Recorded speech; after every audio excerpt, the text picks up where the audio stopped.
Good afternoon, my Real News Midday TV family. Welcome back to the channel for another news update for November 18, 2023. And in the news this afternoon, Black River lockup escapee killed in Manchester confrontation with the cops.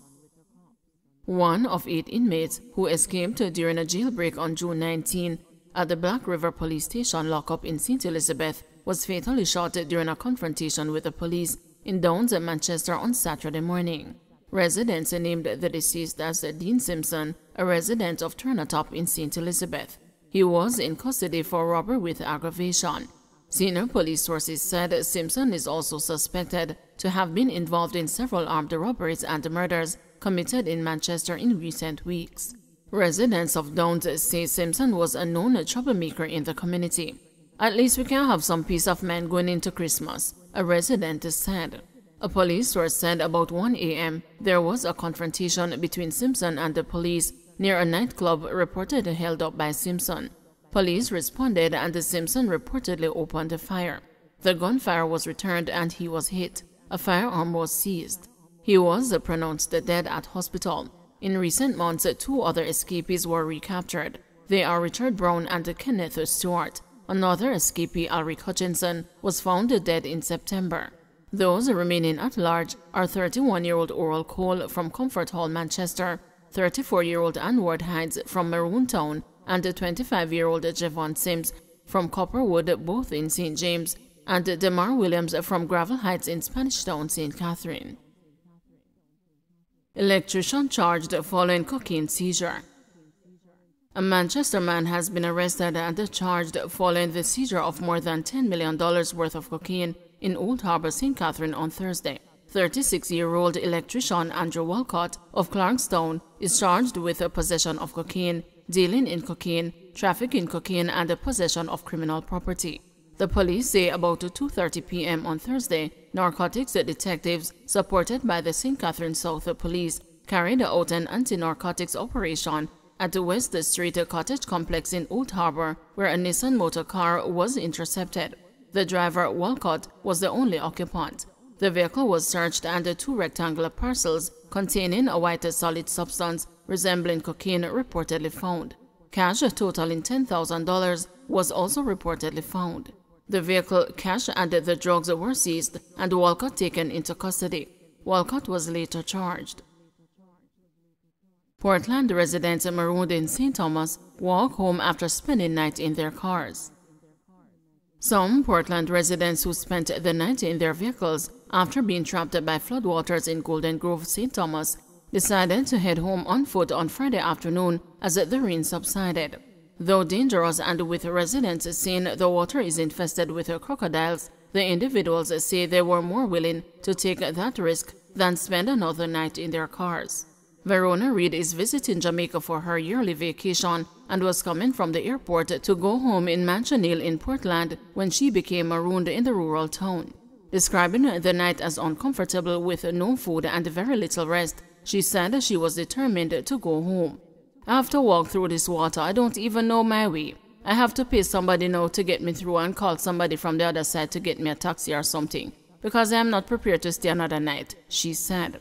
"We had to sleep in the car, and it's a little car with 3 people sleeping in it. No food, no drink, nothing at all. And then we wake up this morning and the water get worse," she added. But Tiffany Sober, who was traveling home to Portland with her 4-year-old daughter, said she did not have that option. "It was scary in the sense that I have my child here with me this time. But this is my 4th time being trapped in Golden Grove," she said. "When it became scary was when the fire truck came in the night, and they said the water covered the wheels of the truck. And they're suggesting that all of us stay put here. And then they start to tell us how many crocodiles they saw in the water trying to pull out other vehicles," she added. Everton Harris was heading home with his wife from his daughter's graduation at the Caribbean Maritime University when he got stuck due to the flood waters. The police sergeant said he felt abandoned by political representatives during the predicament. "We expected more from the representative, cause this is a disaster. We haven't seen any representative, nobody come to say, even with a bottle of water. Nobody came to assist us," he said. The town is between 2 rivers, the Plantain Garden River and the Golden Grove River, which makes it prone to flooding when it rains, Ian Galab, a resident, told the news. However, he said this can be minimized with more drain cleaning. The gullies not keep clean. The rivers bring the water from up the hills, so the gullies keep back the water. But through it not keep clean, so the water overflow upon the road, he said. However, Member of Parliament for Eastern St. Thomas, Dr. Michelle Charles, who eventually came on site, told the news that drain cleaning occurred in June. JDF rescues man in respiratory distress in Guava Ridge, St. Andrew. The Jamaica Defense Force Air Wing and medical personnel from the Health Services Corps on Saturday morning carried out a casualty evacuation of a 42-year-old man who was in respiratory distress in the Guava Ridge area of Mavis Bank, St. Andrew. The JDF says the man was suffering from asthma complications and was in need of urgent transportation from the area to the hospital. He was airlifted to the University Hospital of the West Indies for treatment. A major land slippage resulting from this week's heavy rains has rendered the main road to the Guava Ridge area impassable. On Friday, the JDF also had to rescue 24 people from floodwaters in St. Thomas. The JDF said the search and the rescue occurred at the intersection of Amity Hall and the Golden Grove in eastern St. Thomas. Terrified man ditches house for the night after landslide. 69-year-old Owen Stewart said that he is fearful to return to his home, which is perched on a slope just below the Mavis Bank main road in St. Andrew, after a landslide heaped mounds of debris atop his zinc roof. In an interview with the news on Friday afternoon, Stewart, who lives alone, explained how startled he was when the debris landed on his housetop in the wee hours of Friday morning. "Last night when the rain falling, me couldn't get to sleep. But me only just sit up and hear the stone them a drop on the house. Then afterwards, through me no have no light and no phone, me could only just sit down and look out until morning," he explained. He said that amid the uncertainty, he turned to heavens and expressed to God, "If so be it, let it be," accepting that the landslide was an inevitable happening. "But me give God thanks and nothing no wrong with me," he added. However, Stewart made it clear that he would not be staying in the home Friday night, and that he would be venturing to stay at a friend's house who also lives in the same neighborhood, as he continues to monitor what will eventually take place. Stewart said that the structure of the home already shown signs of weaknesses, especially since the 5.6 magnitude earthquake on October 30. He added that a part of the flooring of his veranda had a sink from that time. The elder has made an appeal for assistance to remove the debris. ODPEM warns against the flood danger. The Office of Disaster Preparedness and Emergency Management is warning against crossing flooded roadways. Director General of ODPEM, Richard Thompson, says overnight there were more reports of flooding and blocked roads in the corporate area and Clarendon.